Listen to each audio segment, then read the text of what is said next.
Valentin a 22 ans. Il est porteur du syndrome d'Asperger, une forme d'autisme de haut niveau. Il effectue un stage de 6 mois au service Big Data de BNP Paribas Personal Finance.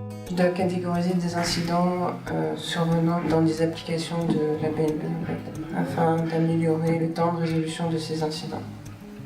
Le stage de Valentin a été possible grâce aux démarches et l'accompagnement effectués par l'association à l'emploi Asperger. J'ai passé ma carrière dans le monde de la finance, ça m'a donné la possibilité de bien comprendre le monde de l'entreprise avec ses objectifs, ses points, les éléments importants qui sont les drivers d'une personne qui manage une entreprise, c'est-à-dire à la fois l'efficacité et la cohésion sociale à l'intérieur de l'entreprise. Parce que ce qu'on essaye de faire, c'est de mettre en lien la personne qui a ce type de handicap avec la notion de cette importance à la fois de rentabilité et de cohésion sociale à travers l'entreprise. On travaille sur des méthodes de thérapie cognitive et comportementale pour principalement focuser sur les habiletés sociales, les relations aux autres, décoder le monde de l'entreprise en lien avec leurs problématiques individuelles. On a besoin à la fois de professionnels de l'autisme.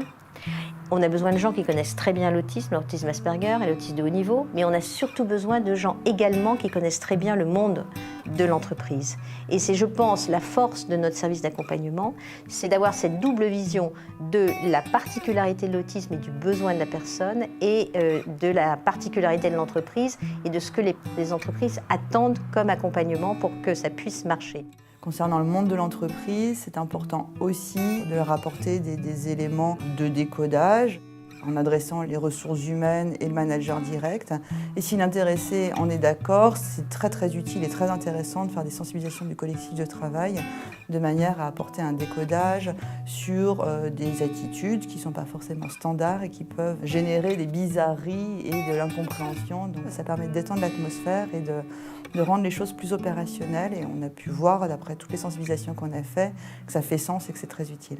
On a été très bien accompagnés par l'association, avec qui on a fait différents rendez-vous, on a accueilli l'équipe, on a accueilli le manager ensemble, et on a pris le temps, et l'association particulièrement, de leur expliquer en quoi consistait ce syndrome, et voilà, quelles pourraient être les différences rencontrées. Une fois que les questions avaient été posées, on a pu avancer sans problème. Sachant qu'en plus, en tant que référente handicap, on a expliqué à l'équipe et au manager que nous, de toute façon, durant toute la durée du stage, on serait présent en cas de questions ou de difficultés. Lorsque sa mère contacte à l'emploi autisme Asperger, Valentin est sur le point d'être déscolarisé, submergé par des difficultés organisationnelles. La frustration engendrée l'a conduit à détruire 7 tablettes et ordinateurs. L'association lui a trouvé un stage et a travaillé avec lui pour le préparer et l'accompagner. Le jeune Asperger que l'on a accompagné, il avait des gros problèmes de communication, une gêne excessive à rentrer en relation avec les autres, à dialoguer, à répondre à des questions. Ses habilités sociales, sa capacité à rentrer en contact avec les autres, à créer du lien. Les communications téléphoniques étaient impossibles pour lui. Et ça, dans le monde de l'entreprise, ça peut poser problème. Quelqu'un qui a un trouble, difficulté de percevoir un certain nombre de contextes, d'émotions, de situations. Par moments, difficulté à pouvoir travailler sur un open space, ça nous est arrivé. Angoisse lorsque le midi, on ne va pas manger exactement à l'heure prévue. Voilà, des petites choses qui se gomment très rapidement par la cohésion de l'équipe qui était autour de lui aussi, parce que c'est un élément fédérateur. Ça nous a permis aussi de créer une cohésion. Ça, c'est important. C'est des actions très pratico-pratiques que l'on fait dans un accompagnement en thérapie cognitive et comportementale. Donc sur cette période d'accompagnement, de préparation au monde de l'entreprise et au stage, on fait des mises en scène et on rejoue les situations. J'invite le jeune homme à faire comme si j'étais le camarade avec qui il a envie d'aller au cinéma par exemple, comment il va formuler la question. En miroir, je simule plusieurs réponses possibles. Bah oui, avec plaisir. Comment tu imagines les choses? Ou bah non, je ne suis pas disponible ce soir-là. Et on travaille ensemble. Comment construire un discours, même quand on est déçu par la réponse, et ne pas être débordé par l'émotion qui nous submerge de déception et de frustration. Comment on peut rebondir là-dessus? Comment on peut dire « Ah bah c'est dommage, est-ce qu'on peut envisager une autre date ?» par exemple. Je me souviens d'une séance où il était arrivé, mais avec un sourire incroyable, parce qu'il avait été invité à une soirée d'anniversaire à un restaurant. Et ça, je pense que ça lui était jamais arrivé d'être invité. C'est sur ces belles réussites qu'on a pu capitaliser sur l'intérêt des échanges, qu'est-ce qu'on se dit dans la conversation, pour pouvoir le reproduire après dans le monde de l'entreprise où voilà, on ne vient pas que pour travailler, mais il y a aussi des échanges avec les collègues dans un cadre précis d'injonction par rapport au travail, mais aussi des moments informels où on doit bavarder. Et ça, c'était impossible pour lui. On intègre également un tuteur dans ce processus d'intégration. Le tuteur est généralement un collègue motivé et intéressé par le sujet, qui a une appétence et qui a une envie de pouvoir aider le salarié collègue. L'association nous avait fait certaines préconisations que nous on a suivies à la lettre. Je me suis mis en lien avec le manager qui a constitué une équipe, qui a ouvert au volontariat donc un tuteur. J'ai travaillé avec elle en lui mettant par écrit tous les incontournables qu'il fallait mettre en place. Par exemple, la cantine qui est particulièrement bruyante, on s'était dit qu'on allait éviter les heures de rush et peut-être aller déjeuner à des heures précises et en amont de la foule. On a fait en sorte qu'il ait un guide en arrivant pour ne pas se perdre dans les couloirs. Moi, j'avais mis en place un point téléphonique avec sa tutrice toutes les semaines avec qui on échangeait pour savoir quelles étaient les éventuelles difficultés qu'elle avait rencontrées, puis qu'elle savait qu'en cas de difficulté, j'allais servir d'interface entre le jeune homme et l'association. Et ce rituel de point téléphonique tous les semaines a permis à l'équipe de se sentir accompagnée. Donc je pense que ça a beaucoup aidé. Je faisais des comptes rendus réguliers sur l'avancée du stage et du jeune dans l'équipe. Et je vous dis, sur les 6 mois de stage, il n'y a eu aucun couac. Ce tuteur a eu cette mission d'anticiper, de détecter et de régler tous ensemble ces éléments de stress. Et ce qui s'est passé, c'est que comme ce sont des bureaux qui sont libres, en fait, il n'y a pas les noms sur les portes, où les gens viennent s'installer là quand c'est disponible, un matin, son bureau a été occupé. Il était un peu en panique. On a essayé de le faire travailler en open space pendant quelques heures. Bon, ça n'a pas fonctionné, il était vraiment pas bien. Ce qu'on a fait, c'est qu'on est allé voir les gens qui s'étaient installés là, on leur a gentiment demandé de partir, on leur a expliqué pourquoi, et 10 minutes après, il avait retrouvé et sa tranquillité et sa place, et c'est tout à fait gérable. Il n'y a aucun problème à expliquer ça aux collègues. Ce qui serait bien ici, c'est l'exemple que tu m'avais mis au tableau. C'était ça que tu m'avais mis au tableau hier. Ouais, mais tu mets une vraie phrase. Parce que tu mets, je sais pas, je travaille au Data Lab.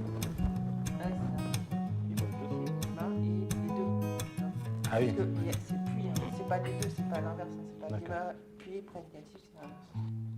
Donc il y a 3. Ah ben remets-le, tu mettras deux trucs, je dirais. Dans ton tableau, tu mettras 2. Il est toujours en recherche d'explications et surtout de dépassement. C'est-à-dire qu'on lui donne une tâche, alors à valeur ajoutée, parce qu'on est quand même sur des sujets complexes de machine learning. Il cherche et puis ce qu'il veut, c'est arriver au bout, quoi. Donc il lâche pas, il demande, il cherche à avoir des réponses à ses questions. Il est tenace. C'est quelqu'un qui cherche vraiment à accomplir sa tâche avec un certain niveau de performance. Oui, en termes de productivité et de performance, ce qu'on a eu en termes de qualité de travail est certainement meilleur que bon nombre de stagiaires. Notre credo, si vous voulez, c'est que notre service a été créé pour mettre en lumière la compétence des personnes Asperger et pour arriver à faire comprendre à l'entreprise qu'il est important qu'elle intègre chez elle cette compétence. C'est-à-dire que nous ne vendons pas un handicap, nous vendons une compétence. Ouais, il arrive avant moi.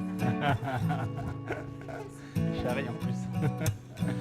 Parce qu'elle a su s'adapter avec souplesse à sa différence, l'entreprise a pu rendre le handicap de Valentin imperceptible et bénéficier en retour de ses formidables compétences. La valeur ajoutée en fait d'une expérience comme celle-ci, c'est finalement de permettre aux autres, à des directions, à des managers, à des collaborateurs lambda, de se rendre compte que oui, il peut exister un handicap, mais finalement, une fois qu'on a connaissance du handicap, une fois que l'on va à la rencontre du handicap de l'autre, c'est un collaborateur comme un autre, puisqu'on est quand même dans le monde professionnel et que ce qu'on demande avant tout, c'est un collaborateur avec des compétences.